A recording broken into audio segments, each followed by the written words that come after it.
Boa tarde para você que está aí aguardando o nosso programa Café Conservador Podcast. Coronel Rogério, Sargento Noé, num patrocínio aí de Plotar, comunicação visual do meu grande amigo Anderson. Estamos aqui com o nosso podcast da semana. Hoje nós vamos debater o tema principal, é a perseguição aos jornalistas que expuseram aí o ministério lá do governo do Lula, que andou recebendo aí a dama do tráfico, né? Ela passeou por tudo quanto é canto, bateu foto em tudo quanto é canto, pago com dinheiro público, com o seu dinheiro do contribuinte. O Coronel vai falar um pouco sobre isso e vamos debatendo aí outros temas que vão surgindo durante o nosso podcast. Então, Noé, como a gente comentou outra hora, né? Para a eleição do atual governo que está aí, ele precisou conjugar várias forças, né? Como ele falou, a tal da frente ampla. Só que nessa frente ampla a gente tinha a imprensa convencional, os jornais, a televisão, nós tínhamos os influenciadores, e agora ficou escancarado isso quando o influenciador disse que Pago, recebeu, né? foi pago, houve uma reunião e eles foram pagos para fazer campanha contra o governo Bolsonaro. Os artistas, que a gente vê agora a Lei Rouanet, né, sendo concedida assim, de uma maneira tão mão aberta, vamos colocar assim. Inclusive, quando a gente fala da imprensa, a Rede Globo, segundo dados, foi a que mais recebeu, somado todas as outras emissoras, foi a que mais recebeu dinheiro público, algo em torno de 62 milhões de reais em propaganda.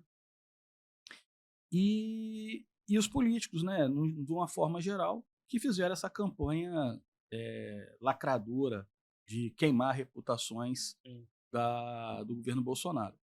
E o Estado de São Paulo, o jornal Estado de São Paulo, do Júlio Mesquita, um jornal tradicional no país, um jornal que lutou contra a ditadura, também se alinhou a esse grupo, batendo no governo Bolsonaro, e a gente sabe como. Inclusive, uma comentarista que é do Estadão, também é da Globo News, que é a Eliana Cantanhede, e ela, sempre ela está atacando o governo Bolsonaro, como a Miriam Leitão, da mesma forma. Mas essa senhora que está sendo atacada, Andressa, né, parece que é ganhadora de prêmios e tudo mais, ela mostrou o que aconteceu. Que Ela foi citou fatos, né? Ela não inventou ela coisa. não inventou, ela mostrou o que aconteceu, que foi a visita da dama do tráfico no Ministério da Justiça. E aí o ministro se sentiu ofendido, e veja o modus operandi deles também.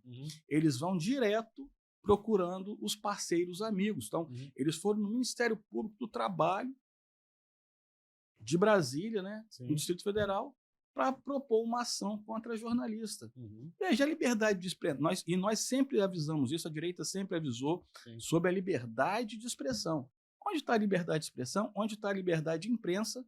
Se houvesse algo irregular, que ele processe o jornal, mas não, eles estão querendo calar, essa é a grande verdade, querendo calar o jornal. Inclusive a Gleisi Hoffmann, né, que é a presidente do PT, ameaçou cassar a concessão do jornal. Não é concessão, né? Diga-se de passagem. E ela ameaçou, veja, quando a gente fala do totalitarismo, é isso.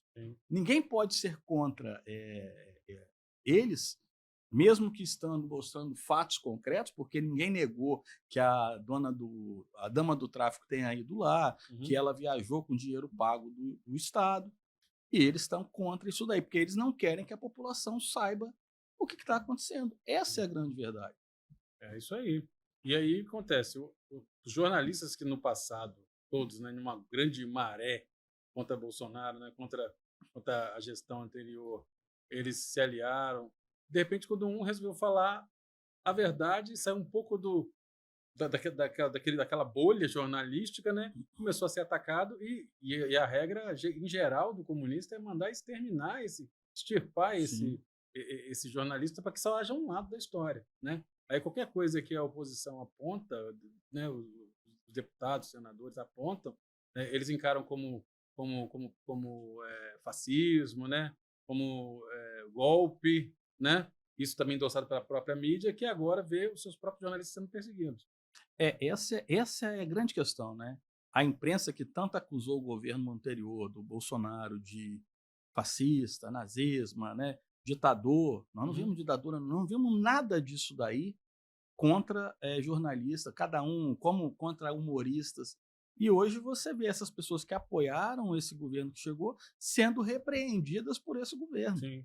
É assim, é algo que eles devem estar tentando entender, porque como que a democracia, né? O gabinete venceu. do ódio não era o outro? O amor venceu. O amor está mandando me calar e o gabinete do ódio deixava eu falar o que eu quisesse. Aí hoje, né, vindo para cá também, eu vi a Paula Schmidt, eu até mostrei o livro dela, ela bate muito naquela questão da pandemia e tudo que as pesquisas que foram feitas, está sendo detonada lá pelas mídias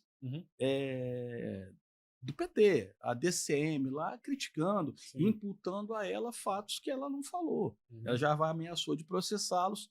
E nessa tocada, no SB, que a gente tem falado, como que é um processo evolutivo e pensado. Não é aleatório isso daí. Então, eles tentaram primeiro silenciar, por meio daquele projeto de lei, as redes sociais. E agora eles estão, para os mesmos também influenciadores, os aliados dele, eles estão taxando esses aliados para poder entrar no patrimônio deles. Exatamente. Os bobinhos que acharam que não iam ser atingidos, que ia ter a liberdade plena. Afinal, eu apoiei para Painho. Painho é o amor, né? Pois é. Só que é o seguinte, é um grupo que, infelizmente, é tão militante, né? E aqui há até entre eles quem defenda isso. Mais taxação, mais regulação, né? Então, é uma militância cega em nome de um regime. Só que agora começou a atingi-los, começou a alcançá-los. Se já não bastasse o boicote da própria direita aos produtos de quem é de esquerda e que apoia essa ditadura comunista que está sendo implantada vagarosamente no Brasil, agora eles têm o próprio Deus deles, entre aspas, né? Se voltando contra eles. É como a própria serpente que eles criaram começou a devorá-los, né? Então, assim, a gente vê a mídia tentando explicar, né, a ponto da Miriam Leitão falar hoje lá que o mercado tem rejeitado o Lula, apesar da melhora da economia. Ela está distorcendo totalmente a nossa visão de mundo. Então, essa mídia militante é porque o Pix cai na conta, né? O Pix cai na conta, então, olha, eu não posso falar mal. Não, o Brasil está descendo uma ladeira sem freio, né? Vai capotar, mas eu não posso falar que o governo socialista, comunista fracassou. Né? Sempre tem o mais, né? Sempre a culpa do adversário, do Bolsonaro, do clima, né? Do calor, né? Nunca a culpa é deles. Talvez essa seja a regra que todas as pessoas que votam vão entender, vão conseguir perceber que se na mão de um esquerdista, se tudo fracassar, eles sempre vão culpar outra pessoa, nunca a própria incompetência. A gente vê que existe como eu diria lá, né? Um caminhão de otário, desculpa, né? Tem que falar isso. Um caminhão de otário que acredita cegamente, né? De uma forma radical, né? Assim, sem senso crítico nenhum, nas falas da esquerda. Eles não param para analisar, eles não são críticos suficientes para analisar o que está acontecendo, porque cadê as queimadas da Amazônia? O pau está quebrando, ninguém está falando nada. O Cerrado está queimando 3 vezes mais de todos os tempos e ninguém está falando nada. Eu não sei se cheguei a comentar com você. Hoje a Marina falou, ela falou que a culpa é do Bolsonaro. Pois é. Em pleno governo Lula, ela fala que a culpa é do presidente anterior. 11 meses depois, né? Ano passado, a gente teve um encontro de turma, não sei se cheguei a falar isso, né? No direito, e uma colega que eu tinha muito apreço por ela, começou a falar da queimada do Cerrado, que isso nunca tinha acontecido, como a gente sabe que acontece, como acontece a cheia do Pantanal, também acontece... como acontece o Ninho, Laninha. Isso. Né? E aí ela imputou tudo ao Bolsonaro, mas e agora eu não a vejo falar nada sobre essas queimadas que estão acontecendo. Tentaram até levantar uma baleiazinha para tentar botar Bolsonaro de novo na jogada. Toda hora um bode expiatório que eles tentam colocar, mas não conseguem emplacar. Porque, assim, como você fala, né? O governo está fazendo tanta cagada, essa é a palavra, tanta cagada, e que está sendo passado o pano pela imprensa, que não, tanto que a aprovação dele, ele só sabe colocar o governo tem aprovação de 50%. Mas o que são esses 50%? É 50% de ótimo? É ótimo, regular e bom? Sim. Né? Mas ele tem 47% de desaprovação. Exatamente. É Mais de coisa. 47%, na verdade. E o mercado, você viu, desculpa, não, Sim. apenas 2% acreditam que ele vai cumprir a meta. Só 2%. O restante do mercado não acredita. São os 2% militantes que não conseguem entender o buraco que nós estamos se metendo. E aí acontece, essa perseguição da mídia hoje em dia, ela está tão escancarada que elas começaram a perder audiência. E por tabela também as novelas dos canais, principalmente Globo, está perdendo audiência. Eu fico meio irritado, porque às vezes eu chego em casa, minha mulher está assistindo Globo. De um tempo para cá, eu como eu respeito a liberdade dela, você está assistindo isso aí, né? Mas deixa assistir porque ela quer assistir. Mas não tem nada melhor em outro canal também. Os outros canais ficam exibindo reprises, essas coisas todinho.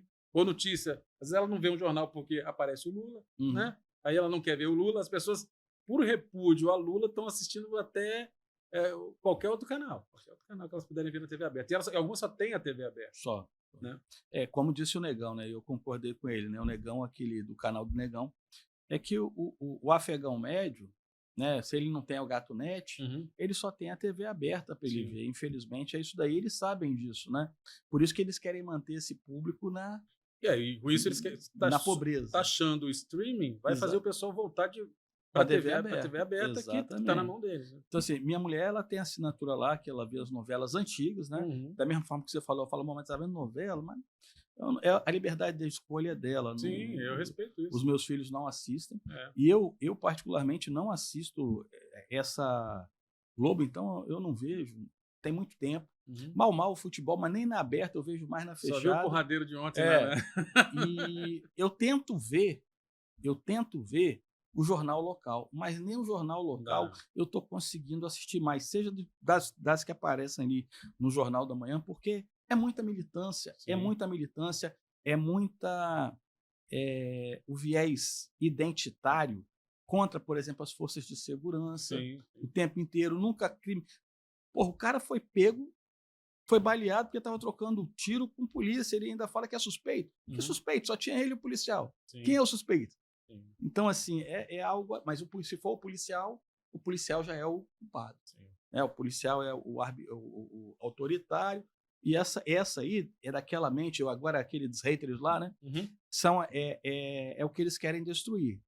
A família, a fé, a religião, não a religião quanto... Mas a fé, por meio da religião que a pessoa frequenta, a igreja, a polícia, que é um elemento que eles tentam o tempo inteiro desconstruir, aquilo que a gente falou mais cedo. Então, essa é a ideia da esquerda. E esse é o caos que a gente vê na nossa sociedade. E puxando ainda essa questão da imprensa, nós tivemos a morte do Clériston, né? Sim. É algo lamentável, e o governo debocha da morte desse patriota. Vou repetir, o governo debocha da morte desse patriota, homenageando esse conjunto de atores que fizeram com que colaboraram para eles chegarem a esse momento. Por quê? A imprensa toda hora chamava as pessoas de terroristas, de golpistas, colocando na mente da população de que elas merecem um destino que vier, desde a prisão até a morte, né?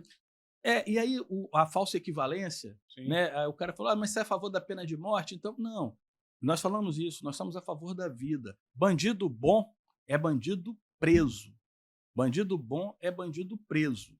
Agora, numa troca de tiros, se ele está, né, o policial, em sua legítima defesa, alvejá-lo, essa é a consequência. Jesus, né? Mas a questão é que o bandido bom é bandido preso. Agora, a lei tem que valer para todos. Se fosse um criminoso, né, contumaz, aquele já condenado ali, que estuprou, que matou, que queimou corpos, tivesse morrido, hoje nós teríamos passeata, trânsito parado, a universidade chamando o Estado de responsável, queimando pneus, as ONGs pedindo o fim da polícia, o fim do Estado, a liberação do preso. Mas morreu um patriota, sem estar condenado, está lá preso preventivamente. E o silêncio... Acho que tinha morrido mais um também. Tinha morrido mais um, tinha escondido, né? Tinha escondido. Então, assim, é um silêncio ensurdecedor. E como você falou das novelas, as pessoas começam a ver, mas, pô, tá tendo uma falsa equivalência aí. Exatamente. Né? O Barcola vai ser transferido, você viu? Sim. Daqui a pouco ele vai estar no semi-aberto, que bobear, tá prestando, varrendo rua, né, para fingir que está no semi-aberto. Na minha concepção, assim, esses dias para trás, eu vi uma matéria no jornal de uma coitada de uma policial militar, né, que alguém filmou lá uma ocorrência, o outro policial civil apontou a arma para um pilantra que tinha acabado de roubar o celular, a própria mulher do cara entrou na frente do bandido para defender o bandido, né? E queriam que a policial que estava lá no cantinho dela lá interferisse naquilo ali. Todo mundo tem suas concepções. Quem é da área de segurança pública viu, tem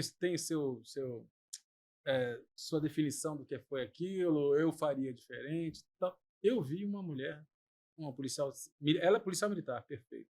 Mas eu vi, acima de tudo, uma mulher sozinha, num turbilhão de merda rodando em volta dela, e ela só fez a única coisa que ela pôde fazer, que era se preservar a própria vida. Quando ela falou lá no Liga 190, quem pode dizer se está errado ou não, vai ter uma sindicância que vai apurar, mas eu fico pensando qual a capacidade daquela mulher para interferir naquela situação e resolver aquilo, né? E aí a mídia tritura ela, né? A mídia tritura ela sem ouvi-la, né? Ou ouve ela no momento em que ela está ainda sob efeito psicológico daquela situação toda, né? Então, assim, eu quando vi aquela cena, eu começo a pensar realmente que algumas pessoas são atiradas aos cães, né? Algumas pessoas, depois de ter atirado aos cães, são esquecidas, como Daniel Silveira, né? Sim. Então, a mídia ela tem um papel muito importante na sociedade, só que ela está jogando a própria moral dela, a própria credibilidade dela no lixo, quando ela toma uma posição ao invés do fato, né? Além do fato, e começa a bater em cima disso. E aí começa a ordenhar a notícia em cima disso para conseguir audiência. Sangrar mesmo, né? Exatamente, para conseguir audiência, porque dá audiência. Assim, esse caso ele é muito complicado a gente analisar aqui, né, no ar-condicionado, passados momentos, analisar friamente. É como o VAR, né? É muito fácil. Não é o bandeirinha que está lá, o árbitro de campo. Lógico que ela poderia, de repente, ter ligado, acionado 190, mas eu vou fazer um contraponto. Esquecendo, assim, essa questão, se houve negligência dela, omissão, vamos deixar que o processo administrativo dela, o IPM resolva e o encarregado decida, né? Não nos cabe aqui julgá-la. Mas, será que a atitude dela não ocorreu por conta dessa toda fragilização, questionamento da ação policial? Veja, o policial ele tem que usar câmera, no caso de São Paulo, ele é questionado pelas ações dele, ele é chamado de violento ou mal educado. Será que isso tudo não contribuiu que ela ficasse insegura ao tomar uma decisão ali? Não sei se você já viu hoje, tem um vídeo lá do Rio de Janeiro, se não me engano, do pessoal quebrando um carro todinho na frente de 2 policiais e eles filmando a ação de que os caras quebraram. Aí as pessoas vão dizer, mas por que eles não fazem nada? Infelizmente, num país em que se glamorizou, o bandido pode tudo, essa insegurança que o senhor falou, para aqueles policiais, ele falou assim, olha, eu não vou me meter nessa. Né? Então, quer dizer, é algo que depois vai estourar para cima dele? Vai, com certeza vai. Segundo aquela cena ali do Rio, né, do Rio de Janeiro, que estão quebrando um automóvel, um Jeep, né? Parece um Jeep, um Ranger, Renegade. E o argumento ali de quem postou aquele vídeo também, que eu vi, qual atitude o policial deveria tomar? Ele reage ali, estava em menor número de força, e amanhã ou mais tarde a guarnição do morro lá passa e ataca aquele destacamento.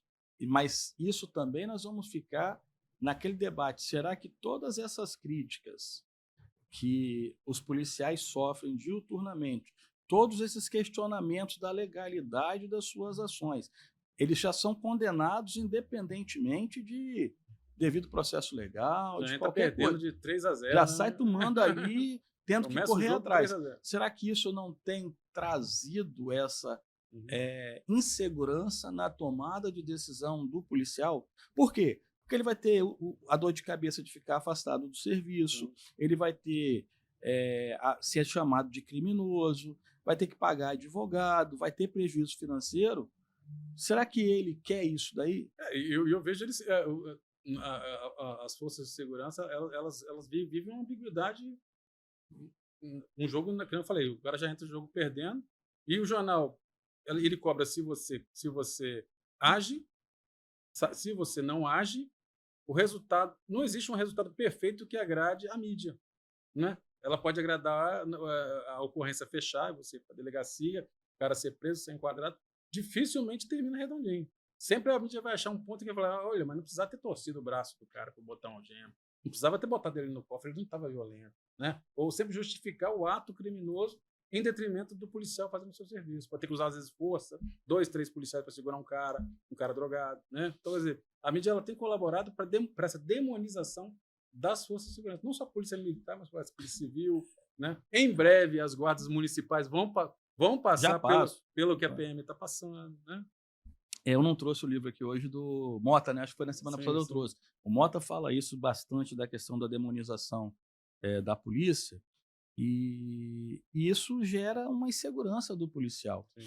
E você vê assim, como lidar com isso num ambiente em que a mídia, para se alinhar à esquerda, à ideologia de esquerda, mesmo sendo um braço dessa ideologia, ela desrespeita até os seus próprios profissionais que são atacados. Por exemplo, já esqueceram que o Tim Lopes foi queimado pelos traficantes do morro? Botaram fogo no carro da TV Vitória um tempo atrás. Aqui, entende? Né? Então, assim, a imprensa vê o criminoso trocando tiros, atirando, roubando, matando, e diz que é suposto. Supostamente, poxa, que a gente está vendo algo errado, filmaram algo errado, como é que o cara é supostamente acusado? Ele vai responder, todo mundo está vendo o que ele fez. Não existe suposição. Eu acho legal que o pessoal do 8 de janeiro, para eles eles são golpistas. Eles terroristas. Eles não são supostos golpistas, supostos terroristas, eles já são golpistas, ato golpista, ato terrorista. Então, esse é o grande problema da mídia hoje em dia, ela está perdendo credibilidade e perdendo audiência. Então, hoje, o que nós vemos na internet hoje são podcasts como o nosso. Quem quer ouvir uma opinião independente ou uma opinião mais voltada para a sua visão de sociedade, eles assistem esses podcasts que estão crescendo, estão ganhando notoriedade. E se a pessoa estiver falando algo relevante, a tendência é crescer, como o nosso tem crescido nas últimas semanas, né? Então, acho que a mídia, ela desde a época dos nazistas, né, ela sempre foi usada para moldar a mente das pessoas. Há quem diga que os alemães não eram raivosos contra os judeus. Eles foram, aos poucos, a mídia foi colocando isso na cabeça deles até para legitimar o que foi feito depois. Hoje em dia vemos a mesma coisa, transformaram o bolsonarista num extremista à direita, né? Você falou uma coisa que eu lembrei que eu dei uma lida rapidamente hoje, ainda pela manhã, no Yuval Harari, né? Tem lá, ele tem que ser lido com criticidade, porque ele é globalista. Eu entendo que até o que a espanhola lá falou. Ele é globalista. Ele não é esquerda nem direita, ele é globalista. E aí ele colocou essa questão do Goebbels, que foi o ministro da comunicação do Hitler, falando que uma mentira contada uma vez continua sendo uma mentira. Contada uma vez, ela continua sendo uma mentira. Contada 1000 vezes, ela se torna uma verdade. E aí ele também coloca uma fala do Hitler, do livro Mein Kampf, né, traduzido aí diz que é Minha Luta, que você precisa, além de contar essa mentira, um público fértil para assimilar essa mentira. E o que acontece? A gente tem que entender que há uma conjugação. A mentira é contada pela esquerda, mas ele produziu esse terreno fértil na universidade, na escola, vai replicando, né? Que aí vai fragilizando. Novamente, a gente vai dizer isso aqui, nós não somos fundamentalistas, nós estamos falando o que está acontecendo, não queremos convencer ninguém. As pessoas nos ouçam, quem quiser ouvir, e analise o que está acontecendo. Você tem uma fragilização da escola, da família, da igreja, e aí esse é um terreno fértil para que essas ideias entrem na cabeça, nessas mentes que estão fragilizadas. E por isso que a gente vê tantos casos hoje, que nem o colega falou, de violência, barbárie. O camarada estava, né, aquela hora da faca cravejada nas costas dele. As pessoas estão achando que a coisa tá liberada. E, infelizmente, gostem ou não, critiquem-nos ou não, isso aumentou a partir de janeiro com esse novo governo. Inclusive, houve uma validação da violência. Olha o Brasil que nós estamos, em que um partidão, né, que é o PCC, que eles se chamam de partido, disse, não sabemos se é verdade, mas foi noticiado pelos meios de comunicação, que já emitiu um salve para, nas próximas semanas, atacar operadores de segurança pública. Sim. É mentira? É verdade? Vamos aguardar. Agora, é preciso ter cautela para lidar com isso, que nós vimos, acho que foi em 2006, o que aconteceu no estado de São Paulo. Inclusive, tem um filme, né, chamado Salve Geral, que retrata isso daí. E é inadmissível. Não, e se uma notícia dessa que já é replicada, ela entra na cabeça de um moleque que cheira uma cola ou fuma uma maconha de 12, 13 anos de idade, ele pensa, pô, eu vou dar um tiro num policial e eu sou menor mesmo, não vou ficar preso. Ele já foi influenciado a fazer isso. Sim. Entendeu? Já tem uma data marcada para isso. Né? Eu tive uma conversa com a imprensa ali, né? A gente, eu critico, mas eu tenho colegas que são da imprensa, colegas. E aí essa questão de que, veja, nós temos um mundo, o Estado de Direito, onde todas as garantias e direitos são ofertadas ao cidadão. Se ele transgrediu a lei, ele tem direito ao devido processo legal, todos deveriam ter, menos o Clérison que morreu lá. E o restante que está lá. Né? E o restante está lá. Então, assim, você tem tudo isso, e mesmo assim, o criminoso, sabendo disso, ele afronta esse Estado porque ele sabe que essa lei é criada para protegê-lo do arbítrio do Estado. O iluminismo trouxe isso, né? Na verdade, o Estado, aquele monstro, né, que Hobbes diz que era o Leviatã, ele foi controlado para que não ofenda os direitos individuais. Mas ele sabe que no morro, na comunidade, no aglomerado, chame como quiser, se ele mijar fora do pinico, o dono do morro sentencia ele, sem direito a contraditório e ampla defesa. Então, veja, o que está errado? Porque no Estado que lhe dá todas as garantias, você caga para o que o Estado está falando. Hoje eu estou, desculpa. Não, fica mas e aí, num Estado paralelo, vamos falar assim, aí o cara obedece tudinho, porque se ele não obedecer, ele sabe que ele vai ser reprimido. Daí a fala do Olavo de Carvalho, dizendo que o verdadeiro poder é o poder de matar. Né? Então, o poder que as pessoas... O verdadeiro poder é o poder de tirar a vida de alguém. E isso qualquer pessoa tem a partir do momento que se propõe a fazer. Então, quer dizer, a visão dele eu nunca tinha aberto a minha mente quanto a isso. A pessoa pode te taxar, pode te abordar, te prender, tal, mas um belo dia você sai, vai lá e exerce o seu verdadeiro poder, que é o poder de matar e mata a pessoa. Né? Quer dizer, quem vai trazer você de volta à vida? Só Deus, só o próprio Jesus Cristo. Então, quando as pessoas começam a se conscientizar de que o traficante da área dele, ele tem essa consciência de que ele tem um poder de um fuzil que ele importou, de um AR-15, de uma tropa, eles se chamam de tropa, né? De uma tropa que vai fazer tudo o que eles quiserem, uma bateria, né, que vai lá e exerce o verdadeiro poder, que é o poder de matar. Ele também está consciente também de que esse poder pode ser exercido contra ele e ele morrer. Né? Aí, no meio disso tudo, nós temos aqui uma mídia aqui que glamoriza isso. Uma mídia que protege isso. Uma mídia que fala que na Bahia não está tendo crise. Né? Que no Rio de Janeiro não tem crise de segurança pública. Né? E o cara repete isso da boca mais cheia como especialista. A Bahia teve mais de 60, né, homicídios agora, né, novamente. Mas aí nós tivemos um especialista aqui no nosso estado que diz que não há crise na Bahia, não há crise no Rio de Janeiro. Quer dizer, o camarada acabou de sair da delegacia, foi lá e matou o jovem turista que foi para um show de música pop por conta de um celular. A facada. Aí que tá. A facada. E não a arma de não fogo. A arma de fogo. Veja assim, o homicídio, o cara vai perpetrá-lo com o que tiver na mão. Pedra, pau, sufocamento.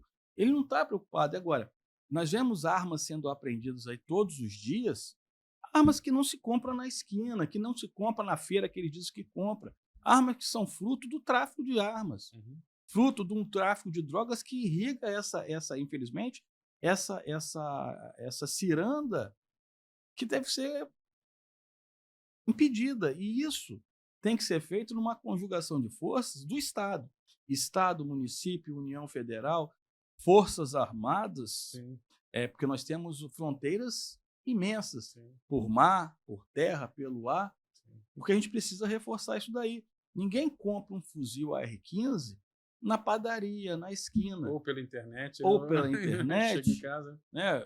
Tem o tráfico, né? Então a gente precisa controlar isso daí E agora, enquanto isso, ao invés de controlar o tráfico de armas, nós vemos a dama do tráfico entrar no Ministério da Justiça. Nós vemos o ministro da Justiça processar uma jornalista por denunciar isso daí. Exatamente. Nem denunciar, ela denunciou, ela mostrou o fato. Sim, a própria pessoa bateu fotos, colocou em rede social, não foi lá o jornalista que bateu foto. Não, não foi, né? Então o que a gente vê realmente é uma mídia que está tão tendenciosa e desacreditada que aos poucos ela vai perdendo a importância, a relevância, né? E aqueles que não se curvam a esse discurso globalista começam a ser perseguidos. E a primeira coisa que o comunista faz, o socialista faz, é pedir o fechamento Da imprensa. É pedir desmonetização de canal, pedir que coloque na Interpol o nome como foi o caso do Alan dos Santos, né? Isso. Queriam que botasse o nome dele na Interpol para prender ele, só que ele foi para os Estados Unidos, conseguiu cidadania lá, traz o cara de volta preso agora. Não consegue. Mas isso tudo é um sintoma da ditadura. Só que é o seguinte, a própria imprensa colaborou para isso. Sim. E ela colabora todos os dias, quando ela mente descaradamente, né? Como tudo que o Bolsonaro falava, eles falavam que Bolsonaro mente, né? E quando o Lula falava, Lula errou, se equivocou, exagera, né? Quer dizer, esse viés tendencioso, infelizmente, a nossa juventude não consegue ainda reconhecer isso, né? Ela não consegue reconhecer isso. Então, ela vai se moldando. Infelizmente, o resultado, como eu já disse lá atrás, em outras lives, não vai acontecer agora. O resultado está na próxima geração que vai vir. A gente viu na Argentina, nas eleições do Milei, Sim. que o público que o elegeu, em sua maioria, foi um público jovem. E até falei isso, né, mais cedo, na questão que o Narlock colocou, que era um exemplo.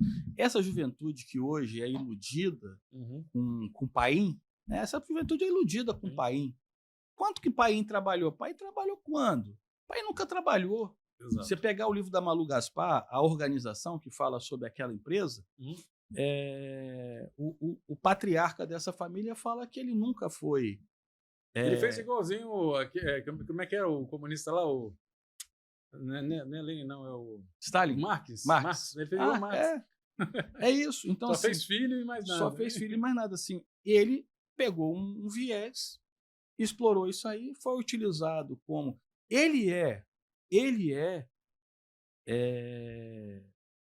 Não estamos mudando o nosso foco. É tudo uma explicação. Ele é um expoente, um mecanismo, como é que eu vou dizer? Uma peça, um peão do globalismo. Porque toda hora ele fica falando em governo global, Exatamente. uma legislação global, Sim. um dinheiro global. Isso é o globalismo, que está pegando aquele operário semiletrado. Olha, o semiletrado chegou ao poder. O semiletrado é presidente. Aí fala que é doutor honoris causa, né? Mas é muito parecido com, para quem já leu, que já assistiu o filme, com O Senhor dos Anéis, né? Sim. O Senhor dos Anéis que tem lá, é um anel para dominar sobre todos, né? Mas para a salvação no filme lá do Senhor dos Anéis era destruir o anel, né? Que era o anel que gerava a cobiça, gerava aquela ambição no Frodo, né? No filme. Então, quer dizer, as pessoas sabem o que tem que ser feito, só que parte da sociedade ela está se sentindo nem no carona, ela está se sentindo no compartimento de carga do caminhão, ela está sendo levada, estamos sendo conduzidos. Voltando ao Harari, ele fala isso, que ele fala do comportamento do coletor-caçador, que a gente, às vezes, ele coloca assim, você não tem ele critica o liberalismo, né? Você não tem um direito individual, você não é individual, né? Você pensa no coletivo, porque nós fomos, né, da nossa origem, do caçador-coletor, eram grupos. E aí ele cita até na parte desse livro, que são as lições para o século XXI, 21 lições para o século XXI, ele fala da questão daquele filme da Disney, Divertidamente, Sim. que dá uma quebra de paradigma ali, em que as pessoas, a personagem, ela não pensa por si mesma, ela é o fruto daquelas emoções que foram criadas. E essas emoções, elas são induzidas. Sim. E elas não são espontâneas. Exato. Entende? Então, Exatamente. Essa é uma grande questão, porque aí eu falei hoje cedo, mas acho que quem não viu vai ver, talvez tenha no corte. Tudo que nós estamos passando hoje não é fruto de 10, 15, 20 anos, isso tem quase um século. Exatamente. Isso foi produzido desde lá atrás por grandes famílias, grandes recursos. Eu vi algo hoje, né, sobre o Rothschild. Rothschild. Então, assim, você tem isso, o Rockefeller, Rothschild e o Clube Bilderberg. Sim. Eu vi isso pela primeira vez num livro lá, Donos do Mundo. É difícil até acreditar, né? É difícil. Séculos de dominância, então, assim, das famílias. O próprio autor lá daquele Ideologias, Conspirações, ele fala da questão, no livro de 71, ele fala da questão desse induzimento que, como você colocou bem, o Marx é o Lula de hoje. Sim. O Marx é um produto ou um peão desse globalismo. Exatamente. Que tinha que captar. E ele fala, e isso a gente já sabia, né? As pessoas acham que quem não sabe, o socialismo é vendido porque é uma palavra mais adocicada do que falar no comunismo. Mas o socialismo é só o meio de se chegar ao comunismo. É aquele empobrecimento intelectual, sim, físico, emocional, que leva àquela situação de dependência da pessoa que chega no comunismo. Exatamente. Pegar um café. Eu estava vendo hoje, inclusive, antes de vir para cá, um cara muito famoso aí, também num podcast, ele falando que o comunismo ele usa realmente as emoções das pessoas para dominar, né, para impor a ideologia, né? Ele estava explicando lá que quando o comunismo ele faz a pessoa sentir o seguinte, que se fulano tem alguma coisa, batalhou tem alguma coisa, e eu não tenho, entendeu? Isso é injusto. Então eu tenho que ir lá pegar o que é dele. Eu não tenho que produzir algo para mim, criar meu próprio caminho, minha própria riqueza. Não, eu estou sofrendo injustiçado. Então a maneira de equilibrar isso é o Estado tomar de quem tem e dar para quem não tem, né? E aí ele que parou até uma parábola que ele até vi diferente, a do sapo, né? O sapo fervendo na água, ele mostrou uma palavra diferente. Ele falou que com o siri é diferente. O siri, se ele está sozinho ali, dentro da água fervendo, ele tenta pular para fora da panela. Sim. Mas se ele estiver em grupo, quando ele começa a subir a panela, os que estão no fundo puxam ele de volta para dentro da água fervendo, né? Então, meu colega Sandro, que você conhece lá, trabalhou muito, fala assim, no balde de caranguejo, né? Sim. É o balde de caranguejo, é isso daí. E assim, mas o comunismo, né, ou esse globalismo, ele é muito perverso. Sim. Porque ele é um governo de poucos. Uhum. Ele é um governo de poucos que usa uma massa empobrecida de todas as formas. O cara acha que você falou, não quer que as pessoas tenham. Uhum. Eles têm inveja, eu não sei. Ou devido ao que você conquistou comigo, que não fiz nada. Que não fiz nada, uhum, mas ele não olha. Por isso que a gente fala dessa religião perversa, que é o comunismo, aliado a essa questão do globalismo, que é a maneira deles dominarem totalitariamente a sociedade. Eles não olham aquele grupinho que está ali comandando. Se você for olhar esse grupo Bilderberg, sim, são 7, começou com 7 famílias, sim, ricas, sim, né? Aí você tem, parece que a cada ano tem uma reunião em determinado lugar e chamam 30 pessoas, mas em sua maioria com viés de esquerda. Sim. E aí os que não são mais antigos não participam das reuniões secretas. Os mais antigos participam das reuniões secretas, que é um grupo menor, que direciona a política que eles querem para o mundo inteiro. Assim, hoje você vê a guerra da Ucrânia. Ninguém fala mais na guerra da Ucrânia. Verdade. Aí veio o ataque de Israel. Sim. Isso tirou o foco da guerra da Ucrânia, tirou o foco do que está acontecendo. Ninguém fala de mais nada. De Amazônia também, ninguém mais, fala de Amazônia, ninguém fala de... Entende como é que é? Esse é um jogo que, assim, a gente às vezes é tão inocente, uma inocência pueril, de achar que a gente sabe do que está acontecendo, quando a gente não sabe o que está acontecendo. Nós falamos sobre a crise de segurança pública lá no norte do país, né, nos garimpos, nas tribos. Esse dia eu vi um vídeo de uma mulher mostrando uma criança que era atendida por uma ONG, uma criança indígena, pele e osso, e com as nádegas da bunda lá cheia de bicho. Quer dizer, a ONG cuida daquela criança, a criança está morrendo, está definhando. Só que ninguém cobra postura para a maioria das pessoas que querem lacrar e falar salvem as girafas da Amazônia. Eles só querem se pintar e aparecer em rede social, ganhar like em rede social, né? Ganhar engajamento em rede social, mas ninguém está se portando realmente com um problema, né? E as pessoas não querem, elas querem deitar na sua cama à noite anestesiadas por um tipo de droga ou álcool, né? E acordar no dia seguinte e seguir suas vidas. Eu vou citar aqui o Harari, porque é um livro que eu já li também, que é o Admirável Mundo Novo. Sim. Ele coloca tudo isso. Que é o Admirável Mundo Novo, em tese, uma sociedade perfeita, e quando tinha. Eles até tinham um mecanismo de ter alguns problemas para aumentar a tensão, né? Mas eles viviam sempre o quê? A base do soma, que é a droga, que eles ficam assim. E é uma sociedade feliz, todo mundo, né, come todo mundo fica à vontade. Mas é essa sociedade, o contraponto é esse, é essa sociedade. Nós somos pessoas, temos problemas, temos doenças, temos envelhecimento, temos tudo isso. E quer se contrapor isso daí, uma ordem natural. Mas é uma questão que a gente precisa ver. Por quê? Porque hoje, quando a gente fala da crise de segurança, você falou do Norte, ninguém está ligando muito para isso. Ninguém está falando da invasão, que tem a ver da Guiana lá, a anexação de parte da Guiana pela Venezuela. É mais uma maneira de tirar o foco de alguns problemas. Não se fala mais dos ataques pegou para a Bahia, né? Das facções que estão no norte do país, dos garimpos. Ninguém está falando na grande mídia das invasões do MST no Pará, das mortes que estão acontecendo. E isso é muito triste, porque a gente quer uma imprensa que seja livre, que fale a verdade. Ninguém, poucos, a gente sabe que tem pessoas também, que estão dando a cara a bater, que nem a gente falando isso. Agora, como é que ela vai ser livre se a maior parte da receita delas vem do governo do país? Se ele divide as cotas de publicidade entre as maiores empresas de comunicação, né? Então, como é que você vai morder a mão do próprio dono? Né? Eles vão mandar te sacrificar, né? Beijar o anel, né? Exatamente. Tem que beijar o anel.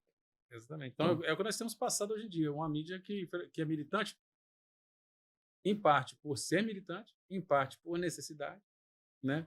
Que o contra-cheque tem que chegar, né? O dinheiro tem que estar na conta para poder... Porque, tirando a capa de jornalista, o cara vai ter que ir para a feira também, vai ter que pagar o aluguel, a água, a luz, né? É quase que uma prostituição modificada, né? Uma prostituição... Também é cômodo ser só pedra, né? Exatamente. Nunca ser vidraça, só ser pedra. É o que muitos fazem aí para ficar ali bem. Agora, a gente vê alguns jornalistas que saíram dessa mídia e tentam ser independentes, mas os que tentam ainda ser independentes acabam sendo esculachados, perseguidos, e alguns preferem até não entrar muito em bola dividida para não ter problemas, né? Principalmente as mulheres. Você veja, voltando aqui, nós temos aí 2 casos, nós estamos citando de jornalistas, são 2 mulheres. O governo do amor ataca mulheres. Né? E você não vê a primeira-dama falando nada, você não vê as feministas. Quer dizer, é o que a gente sempre coloca, não é uma causa, é o poder. Exatamente. Tá exercendo aquele poder ali. Porque se fosse a causa, essa jornalista do Estadão deveria estar sendo defendida pelas mulheres. Por todos os partidos. Por todas as mulheres. Não. Mas aí, se você criticar a Ludmilla, vão partir para cima de você. Exatamente. Se você criticar a primeira-dama, vão partir para cima de você. Aí você vê, cadê a Simone Tebet? Muito se falou na eleição, puxando aqui um pouquinho da eleição da Argentina, que a outra candidata, que seria da direita, Bullrich, né? Bullrich, ela abriu mão da vaidade e apoiou o Milei. Aqui não. Aqui a Simone Tebet apoiou o que está aí. E onde está a Simone Tebet hoje? Qual o protagonismo que ela tem? Talvez no caso dela, ela ainda tenha rancor, um rancor que, por mais merda que ela faça daqui para frente, ela vai continuar defendendo a posição que ela tomou contra a pessoa para quem ela tomou, né? Então, assim, já voltando já dentro do nosso tema, né?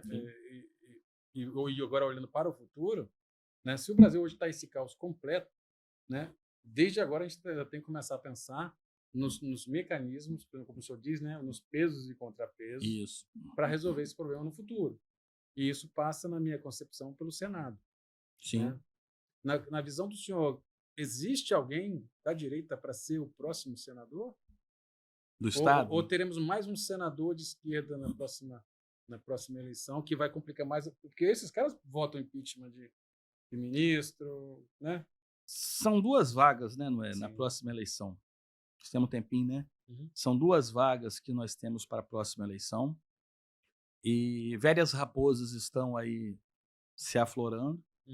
Eu acredito que um deputado federal, ou dois, um mais à direita, o outro Meio barro, meio tijolo, saem candidatos até com grande possibilidade. Mas nós sabemos que talvez o governador atual saia, não sou eu que estou falando, é a grande mídia aí que está falando, seja candidato ao Senado. Sim. E um outro ex-governador também seja candidato ao Senado. Aquele, não. É aquele. Então, assim, são duas vagas e talvez tenha essa disputa. Agora, nós estamos num estado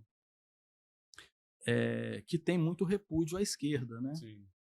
E talvez máscaras após 2022 tenham caído.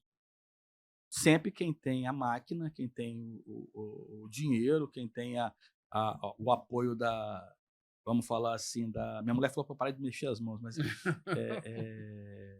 quem tem o apoio das ferramentas de grandes conglomerados, empresários, né, mídia também, acaba sendo fortalecido. Mas eu acho que a direita aprendeu bastante com as eleições de 2022 e acredito que muitas surpresas nós teremos para 2026. Não é tão fácil falar na questão do parlamento, porque no parlamento, no caso dos deputados estaduais e federais, existe a tal da proporcionalidade. E aí você tem um conjunto de fatores que o dono do partido acaba movimentando. Na questão do Senado, é uma eleição majoritária, leva quem tem mais votos. Sim. E aí nós temos alguns candidatos aí da direita que podem surpreender bastante, né? Os dois deputados federais, eu não sei se um realmente vai vir, esse meio barro, meio tijolo, mas ele é um nome cotado para vir e deve aterrorizar alguns aí que pensam que não, né? A minha esperança também é a nível nacional que outros deputados e outros senadores de direita sejam eleitos em outros estados para poder fazer um grupo bom para começar a equilibrar a balança que hoje está desequilibrada. Hoje nós temos, dessa eleição aí dos 27 que foram eleitos, eles calculam que de 17 a 19 são mais à direita, né? Acho que é algo assim. Nós teremos no pleito de 2026 54 cadeiras sendo disputadas.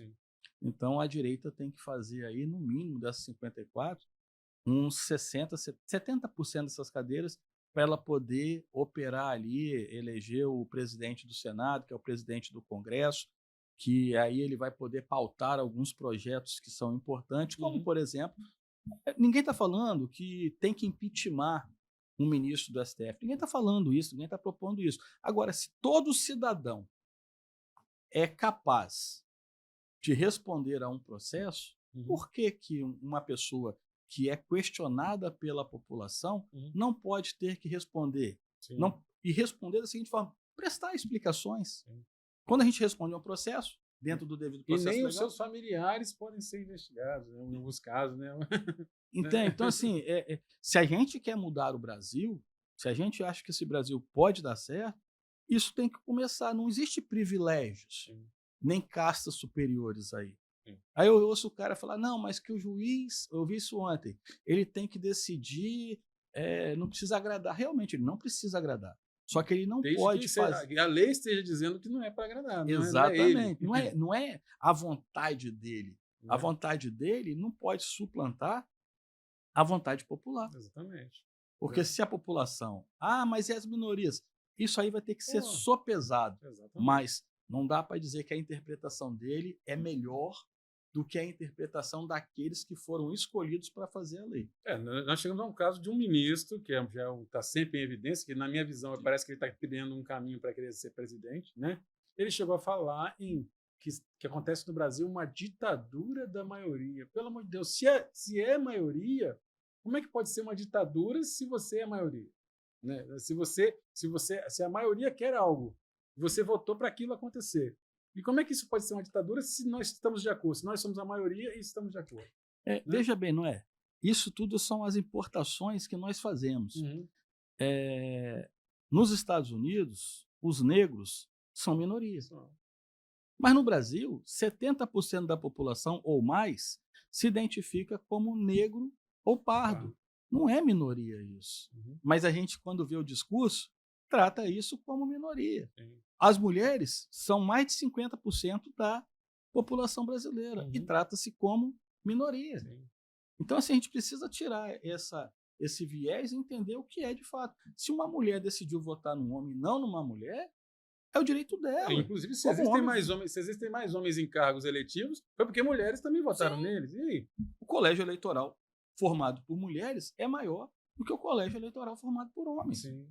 Então, assim, só que esse bombardeio que a gente recebe da grande mídia e dessas militâncias em faculdades e igrejas, muitas vezes, a gente viu agora Sim. numa igreja evangélica isso acontecendo, Uhum. nos incute que não, são minorias, não, é a opressão, não. Uhum. Não tem aqui, não tem esse negócio da mulher ser obrigada a usar um véu, que ela não pode estudar, não. Ela é livre para escolher o que ela quer. Uhum. Ponto. E além do mais, o voto é secreto. Exatamente. Não tem essa. Quem pode afirmar Quem pode afirmar que ela votou ou não? Não é isso? Então, assim, e quantos homens que votam em mulheres? Sim. Né? Então, assim, é algo que a gente precisa refletir e trazer ao debate sempre. Agora, assim, para um próximo programa nosso, a gente vai falar mais sobre esse possível pleito de 2026, de 2024, que está chegando aí. É aquilo que nós estamos falando, inclusive, falei esses dias com um amigo, assim, as eleições do ano que vem começaram há 2 anos atrás. Exatamente. Entendeu? E as eleições de 2026, elas já começaram agora. Sim. Já começaram agora com gente já programando, né? Uns chegam a falar que o tal do Pacheco está querendo ser governador de Minas. Então, olha isso. Olha a antecedência com que ele se programa. Então, nós, como direita, também devemos nos programar. Inclusive, separando também a vaidade de alguns de querer ser algo que não vão alcançar, ainda vão dividir votos de quem teria condições de chegar. Né? Essa vaidade dentro da política, tanto a esquerda quanto a direita, né? É o que tem causado esse dano para nós, porque você não consegue, mesmo às vezes num plebiscito, que nem acontece aqui no estado, entre as pessoas ali, algumas pessoas mesmo ficando de fora de um plebiscito, vêm candidatos, atrapalham outros candidatos. Aí o cara da esquerda, que já é organizado, já tem todo um aparato, já falou assim, vai ser você que vai vir. E é você que vai, e acaba levando. E que nem você falou do Pacheco, o Pacheco ele está mirando no governo de Minas para vir a deputado federal. Sim. Porque no cargo majoritário ele não vai ganhar.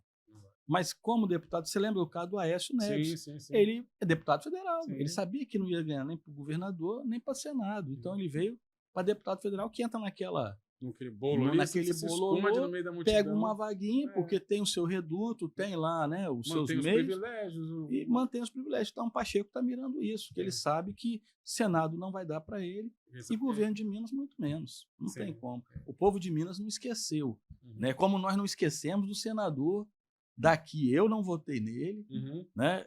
Mas ele usou a plataforma conservadora, se apresentou para o eleitorado como conservador, alguém de respeito à lei, às pessoas que primam pelo conservador, independente da opção dele, que ninguém está questionando aqui, cada um faz o que quer da sua vida. Agora, você se vendeu como uma coisa e chega lá, você muda 360? Sim. Ou 180, na verdade? A nossa visão tá sempre lembrando isso para as pessoas, né? Lembrar também de certos ex-governadores, né? Sim. Que fizeram no passado, que às vezes são fantasmas que estão sempre querendo retornar à vida, né? A gente tem que exorcizar antes que eles voltem realmente à vida. Esse é o problema, porque eles não estão mortos, né? Você vê isso também, por exemplo, agora na eleição de Vitória. Estão ressuscitando ali alguns atores. Sim. Tudo é balão de ensaio. Mas estão ressuscitando alguns atores que já estão desgastados, não tem mais isso. Mas a gente tem que sempre lembrar que essas pessoas elas têm um reduto delas, elas têm lá aquelas pessoas que guardam um apreço por elas, porque foram beneficiadas de alguma forma. Mas assim, se a gente quer um país melhor, um estado melhor, a gente tem que olhar para frente. Sim. Quem já deu a sua contribuição, beleza, certo ou errado, mas nós temos que seguir daqui para frente. Eu vejo alguns deputados aí que estão na sua 20ª reeleição, né? E aí a gente se preocupa por que o Estado não muda, não melhora, não evolui, e aí percebe que, mas nas eleições, as mesmas pessoas se reelegem. Então, assim, a gente tem que trazer essa consciência não do novo partido, mas do novo de novas mentes, de gente mais antenada, de preferência, de direita, de conservador de verdade, não de rótulo, que nem aconteceu com Joyce, né? A Joyce, né? Que algumas traíras depois. Frota, né? Pô, Calcinha. Quando veio para mim o Frota, um ator pornô, vim como um candidato de visão no meio de um bolo de gente conservadora, você está errado. Sim. Na minha cabeça não dá, moralmente não dá, entendeu? Tem gente que fica horrorizado. Não, acho que pastor não deveria vir candidato, o padre não deveria vir candidato, mas ator pornô pode, né? Ator pornô pode, vem num partido conservador, se elege. É claro, o cara está possuído por 7 demônios, né? E aí, depois que tomar as rédeas do poder, ele vai ouvir quem? Vai ouvir Deus? Não vai. Né? Então, saber, é isso que nós temos que conversar, abrir a mente da população para saber votar. Porque parte do que nós vemos hoje de uma mídia tendenciosa, de uma violência urbana exacerbada, são escolhas feitas do passado que nós estamos colhendo agora. Não foi plantado agora e se colheu agora. A plantação é opcional, né? O plantio é opcional. A colheita é inevitável, né? Obrigatório. É obrigatório. E aí você colhe o que você plantou. Sim. Quem plantou batata não vai colher chuchu, né? Eu vejo a nossa direita no estado aqui agora, ela não está plantando muita coisa. É por isso que eu temo muito pelo Espírito Santo, que lá na frente não vai colher muita coisa, né? Ver um ou outro expoente, né, que está aí persistindo, mas na prática está todo mundo ainda escondido, né? Ou senão, como eu falei, às vezes a mídia em si, né, como ela já tem lado em si, ela vai sempre botar o seu foco em quem já está no viés da mídia, né? Então, é por isso que eu digo que os podcasts hoje, YouTube, Instagram, as redes sociais hoje são um caminho que democratizam mais essa informação. Você falou um ponto muito importante, né? Que é assim, a esquerda ela chegou ao poder, mas ela preparou o terreno também. Uhum. Além de destruir corações e mentes, ela teve essa padronização. Você vê que eles perdem, mas voltam sempre porque estão ali. À direita, eu vejo que algumas têm... Eu vi lá o Major de Goiás, também criou um projeto de Fênix, eu acho que é para poder fazer arpia, para fazer a formação política do pessoal da direita. Eu acho que tem que ter isso. Eu não vejo aqui no estado o pessoal da direita. Eu não vejo, posso estar não vendo, porque eu não procuro, não me envolvo politicamente nisso, não estou aqui fazendo isso para cargo político. Sim. Mas, assim, eu não vejo a direita se reunir, independente da agremiação. Nem para o churrasco. Né? Independente da agremiação partidária que ela esteja. Sim. Mas debatendo projetos para irem em conjunto fazer propostas. Eu não vejo isso. Fazendo assim, o convencimento. Não adianta só, que a gente falou semana passada, tirar foto com o Bolsonaro, tirar foto com o Eduardo Bolsonaro. Não, mas o que nós temos do pensamento conservador? Que tem livros. A gente não precisa ser um letrado, não, mas tem que saber. Porque o cara da direita, da esquerda, conservador, não quero isso, não quero aquilo, mas o cara nem sabe. Ele é progressista. Ser conservador não é ser atrasado, não é querer ficar parado no tempo. Quem é conservador, ele quer preservar os seus princípios morais, éticos, ele quer defender a família, defender a sua fé. O seu direito de professar fé é professar fé nenhuma. Exatamente. É um direito seu. Mas é isso que ele defende. Não um Estado menor, com menos impostos, né? Com menos impostos, com mais geração de emprego, com liberdade econômica, com liberdade de política, propriedade, que hoje que está direito a você se armar, se você quiser. Ninguém é obrigado a se armar, mas quem quiser se armar, cumprindo os requisitos da lei, que se arme. Agora, o que é o progressismo? É a libertinagem, é a putaria, é o que a gente está vendo aí, é a liberação da maconha, liberação do aborto. Pode roubar, coitadinho do ladrão, qualquer vai tomar palestra em faculdade agora está terminando com alguém rebolando o rabo lá para todo mundo ver. Né? Vai ter uma aí falando sobre polícia. Quer dizer, quem é que da polícia vai para tomar? Vai ser que nem a briga ontem lá na arquibancada, né? Então, assim...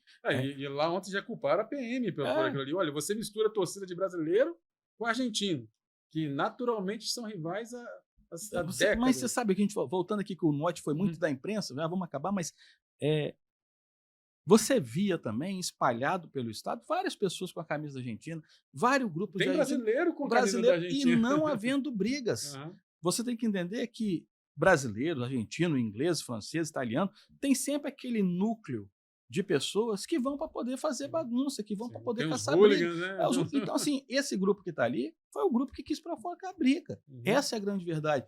E numa situação, não deveria ter tido a torcida misturada? Acho também que não. Mas se você pressupõe que nessas praças de esportes novas, você tem que fazer a integração das pessoas e se entende que são pessoas disciplinadas, não, né? Civilizadas. Mas você tem que ser que é a massa que está ali. Eu acho até que o povo brasileiro que estava ali se comportou muito bem. Sim. E a polícia, dentro do que ela podia fazer, foi o melhor que podia fazer. Os caras quebraram cadeira, tacaram cadeira na polícia. Pô, aí não dá, né? A gente estava até outro dia aí festejando a vitória do Milei. E os argentinos vêm fazer essa bagunça aqui. Aí não dá, né? Não, e aí, o que eu acho mais interessante é que aí que nós chegamos naquele velho ponto que sempre acontece. Aí você manda lá meia dúzia de policiais militares contra uma turba de 500 pessoas, né? E você quer que o cara resolva como? Na flor, né? Agora desceu a borracha todo mundo. Aí, tem até um humorista no Twitter chamado Joaquim Teixeira, que ele botou lá o craque do jogo, é o porrete da polícia militar. E bateu em todo mundo. Então, tinha tempo que não tinha isso daí, né? O craque do jogo foi o porrete. Então, quer dizer, é complicado, assim. Querendo ou não, isso tudo vem de quem administra. Sim. Né? O cara que está lá no estádio, policiando o estádio, ele é a ponta da lança. Né? E essas decisões, a gente falou de segurança pública, Sim. No estádio e em outros lugares. Sim. Ela foge da esfera de decisão dos órgãos de segurança pública. Exatamente. Quem decidiu isso foi o cara que programou o jogo. Exatamente. Provavelmente o pessoal da polícia falou que era para separar. Você não vai fazer um jogo de futebol Flamengo e Vasco com a torcida do Flamengo e do Vasco junto. E ele não foi ouvido, com certeza. Entendeu? Nem você vê policiamento de praia, policiamento de esporte. Aquele morreu a menina lá no show da Taylor Swift. Com certeza alguém falou que ia dar merda aquilo lá. Mas não quiseram ouvir. Sim, aí quem é que vai... não pode entrar com água, tem que comprar água lá dentro. Aí o que acontece com o brasileiro? Não, vamos criar agora a lei com o nome da menina que morreu para obrigar o óbvio que é a pessoa poder levar uma garrafa d'água para tomar lá dentro. Né? Aí vamos buscando leis e mais leis, lei Mariana Ferrer, querem lei de Marielle, por causa de cada ato de violência ou de negligência que acontece, querem criar uma lei em cima disso. Assim, isso daí é uma portaria. O cara vai pedir autorização para fazer o show, o Estado, ali município, o Estado, a União, vai falar, eu libero o show, mas tem que ter isso, e isso, tem ambulância, isso, ambulância, banheiro, água, ventilação. Sim. Porque nós estamos na primavera, que está chegando o verão, temperaturas altas. Ninguém sabia disso. Agora, nem você colocou, e eu vou criticar aqui sempre, o Estado só sabe, alguns poderes só sabem fazer isso. Ele coloca uma tarefa que já tem que ser prévio, até para o cara colocar, se for o caso, no valor do ingresso, que já vai estar isso. Não existe almoço grátis, quem paga é o consumidor. Exatamente. Aí que nem o cara fala assim, não, vamos dar água e refrigeração para os moradores em situação de rua. Sim. E quem é que paga? E aí tem 1.600.000 eu vou ter de que pessoas. A sua taxação, né? Para poder pagar isso. Exatamente assim, tem 1.600.000 pessoas, 60 mil pessoas, que não tem esgotamento sanitário, não tem saneamento básico, não tem água tratada. Sim. E aí eu tenho, quer dizer, olha só, o cara está pagando, muitas vezes paga a taxa de água lá, a taxa de iluminação pública, e não tem iluminação pública, não tem calçamento, aí ele tem que pagar, porque é ele que paga, vai estar embutido em algum tributo, a água lá do morador de rua, que muitas vezes escolheu estar na rua. Né? Um ar-condicionado. A água de alguém que vai para um show que você não vai, o show não gosta nem de ir no show. Pois assim, é um absurdo. Assim, isso são um disciplinamento que tem que ser feito de forma administrativa, não precisa de lei disso. Um show é liberado atendido a algumas condicionantes. Um ingresso de 500 contos não podia caber dar uma garrafa de água mineral para a pessoa tomar? Pois é. Não, entende? Isso é um absurdo. Agora, deixa eu ficar quieto, que assim, né? Quem lucra? Diz para mim, quem lucra? Exatamente. Para não cobrar isso daí. Exatamente. Cadê os órgãos fiscalizadores para cobrar isso daí. É que nem quando aconteceu aquele incêndio lá no Rio Grande do Sul, se não me engano, numa boate Kiss, né? Isso. E depois que todo mundo virou churrasco lá dentro, é que as pessoas querem tomar providências, né? Não tomaram antes, não se antecipam aos fatos, não fiscalizam antes das tragédias acontecerem. É tudo coisa anunciada, né? Com certeza teve algum show antes que, deu uma falha aqui, queimou um negócio aqui, né? Tem que verificar isso aqui, a fiscalização tem que passar aqui. Então, assim, nós vivemos num país onde a turma do depois que as tragédias acontecem, né? Depois que as tragédias acontecem, que vamos remediar as coisas. E aí ninguém é responsável por nada. Ou você quer responsabilizar, penalizar quem produz, né? Ou quem está batalhando para que as coisas aconteçam. Como é que era aquela personagem do humorístico que caía na culpa dele lá, do porteiro? Era Severino? O Paulo Severino. A culpa é do Severino que está ali. Uhum. A culpa lá da briga na torcida foi do policial que estava dando lá mais. Policial, ele não separou. Como que ele vai separar uma turba? Exatamente. Né? A culpa é do policiamento que deixou a menina morrer lá. Uhum. Mas a culpa de ter tomado o chifre foi do marido traído. Né? Então, assim. Não dá, né, cara? É uma sociedade que ela se recusa a refletir. É o que eu falei. É o mote da esquerda. Eu quero assumir o poder.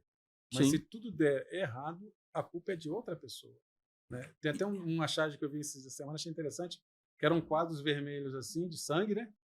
Aí o primeiro estava assim, não é o verdadeiro comunismo.